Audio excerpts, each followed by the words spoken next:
Norman Rockwell produced over 4,000 paintings, all with painstaking detail during his long career. Many of them featured on the covers of the leading magazines of his day. How did Norman Rockwell's paintings reflect and influence American culture? Was Norman Rockwell truly an artist, or was he merely an illustrator?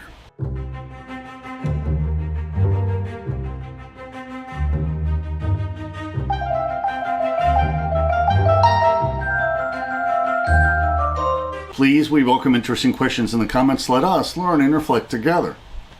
At the end of our talk, we'll discuss the sources used for this video. Please feel free to follow along in the PowerPoint script we uploaded to SlideShare, which includes illustrations. Our sister blog includes footnotes, and both include our Amazon book links. Norman Rockwell was born in 1894. His family had deep roots in America. His earliest American ancestor was John Rockwell, who immigrated to America from England around 1635. He transferred from high school to art school when he was 14. Rockwell was hired as a staff artist for Boy's Life, the Boy Scouts publication, becoming its art editor at the young age of 19, a position he held for 3 years. His paintings were used for the Boy's Life covers and scouting calendars for most of his life. Norman married his first wife, Irene, when he was young. They divorced after 14 years. He was married to his second wife, Mary, for 29 years until she died from a heart attack. And after a few years, he married Molly, who survived him. During part of his life, he lived in a small town, which inspired many of his paintings. After his position with the Boy Scouts, Rockwell began painting covers for the Saturday Evening Post, publishing over 300 covers for them during his career. Often Boy Scouts were included in some Post covers, and he resumed painting for Boy's Life in 1926. He also painted covers for other magazines, portraits of world leaders and celebrities, and also illustrated about 40 books, catalogs, movie posters, playing cards, and murals. He painted over 4,000 original works during his long career. Several have been displayed in the White House. Despite his prolific output, he was a perfectionist and often employed live models to pose for his paintings. Though his paintings are realistic, they display more color, emotion, and composition than would ever be possible with a photograph. Was Norman Rockwell a serious artist, or was he an illustrator? Early in his career, other artists derided him as an illustrator, which did not offend him in the least, as he considered himself an illustrator. Unlike a true artist, he had no need for patrons. In his 1960 triple self-portrait, we see Norman Rockwell painting himself, with self-portraits by famous painters pinned to his easel, including Rembrandt, Vincent van Gogh, and Picasso. One favorite 1918 Saturday Evening Post cover was Rockwell's children dancing at a party, where a girl is holding her foot after a clumsy date stepped on it. And we also have the first painting for the many Boy Scout calendars he illustrated. A pair of 1919 Norman Rockwell paintings show a city boy with fancy fishing gear flanked by two country boys with cane poles. But at the end of the fishing trip, the boys with the simpler gear catch all the fish. Norman Rockwell's 1917 composition, The U.S. Army Teaches a Trade to a GI Telegrapher, was a World War I illustration, and he published several covers for the Post on World War I topics. When the United States geared up for World War II, Rockwell painted the famous Willie Gillis series of covers and portraits. And then after the war, he painted a picture of Willie attending college under the GI Bill. To encourage women to work in wartime manufacturing plants, in 1943, Norman Rockwell painted a cover featuring Rosie the Riveter, and she's pictured trampling on a copy of Hitler's Mein Kampf. Over 6 million women were employed in wartime factories, as many men served in the armed forces. Although many women were encouraged to leave these jobs after the war, this contributed to the movement for equal rights and opportunities for women. And the We Can Do It poster is by Howard Miller. And that was possibly the most famous Rosie the Riveter poster during the war. We Too Have a Job to Do was a Boy Scout slogan during the war to encourage them to collect metal for the war effort and plant victory gardens. And compare this to a later Rockwell painting, Growth of a Leader, for the 1966 Boy Scout calendar. This depicts each stage of a Boy Scout career, first as Cub Scout, then as Boy Scout, then Explorer, and finally as Adult Scoutmaster. FDR, in his 1941 State of the Union address to Congress and the nation, championed the 4 freedoms: freedom of speech, freedom of worship, freedom from want, and freedom from fear. These themes were incorporated into the wartime Atlantic Charter between FDR and Churchill, and later in the Charter of the United Nations. The last 2 freedoms were part of the goals of the New Deal, and later the civil rights movement of the 60s. Because if you don't have freedom from want and freedom from fear, what good are all the other freedoms? These 4 paintings were Saturday Evening Post covers and are some of his most reprinted posters, and were part of the most successful World War II war bond drive. And what about his post-war paintings?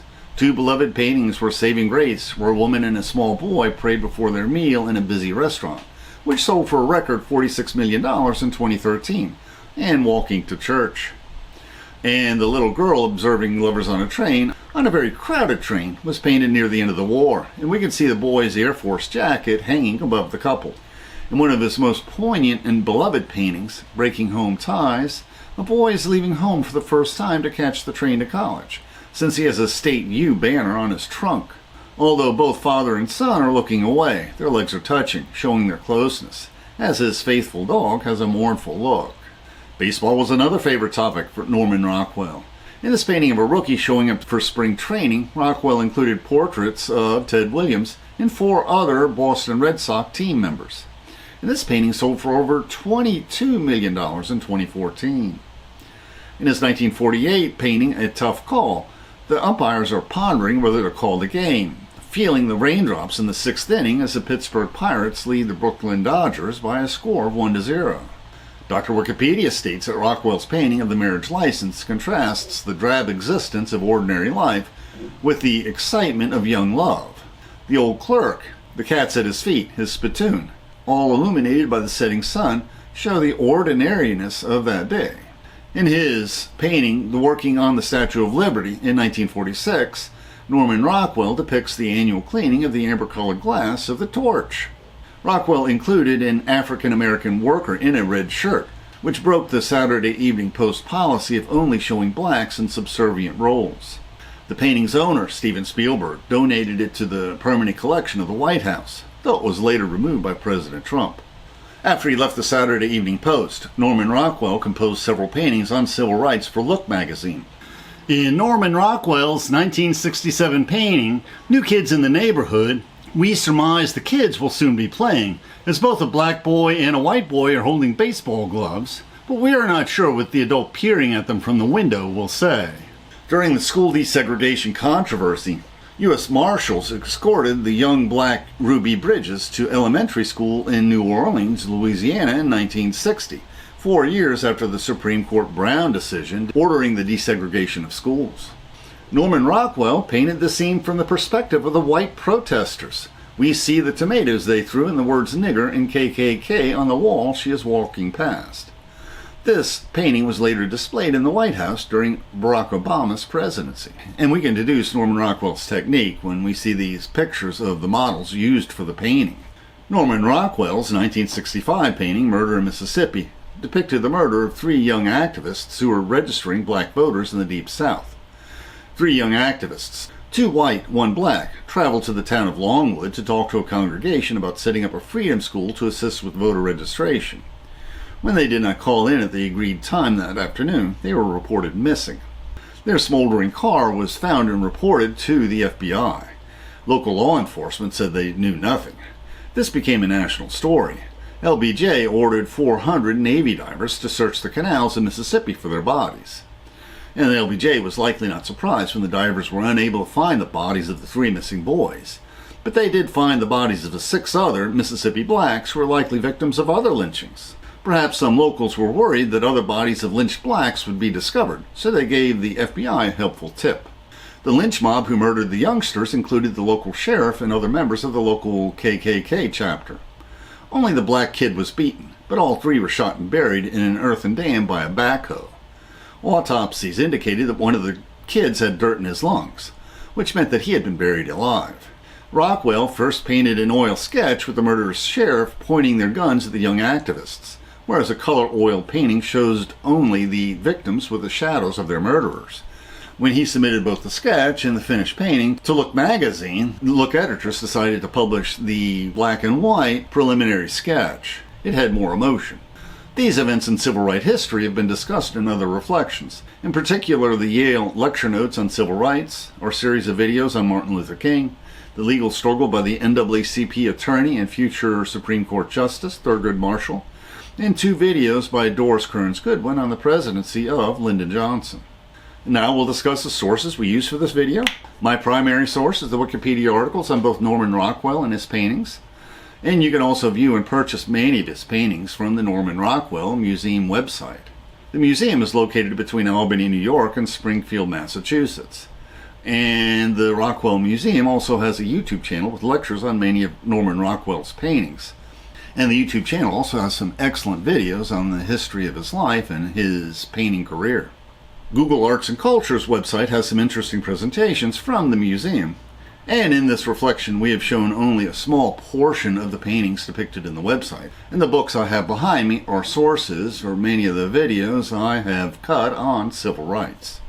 The YouTube description includes a link to our PowerPoint script that we uploaded to SlideShare and also our blog. Please support this channel by sharing this video with your friends and by clicking on the like and subscribe buttons and by clicking on the Amazon links to purchase any of the books we discussed, which will earn us a very small affiliate commission. And please consider becoming a patron of our channel. Plus, we will host special discussion groups for our patrons.